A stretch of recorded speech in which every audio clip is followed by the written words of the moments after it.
നമ്മളെ സുധാരൻ മാമന്റെ മോളെ കല്യാണം മുടങ്ങിയിടാ.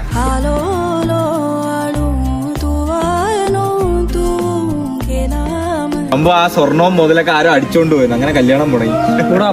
വീട്ടിലെ നടക്കുമ്പോ വിഷമം മനസ്സിലാവും. സത്യോടാ പാവ.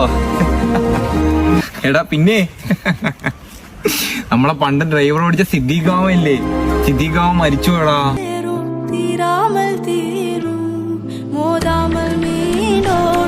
അയാള് നിനക്ക് പഴംപൊരി മുക്കി ഐസ്ക്രീം ഒക്കെ തന്നിട്ടുള്ളതല്ലേ? എന്ത് നല്ല മനുഷ്യനായിരുന്നല്ലേ, മരിച്ചു. പിന്നെ ഒരു ന്യൂസ് ഉണ്ടാ, എന്റെ പെങ്ങളെ വിളിച്ചോടി.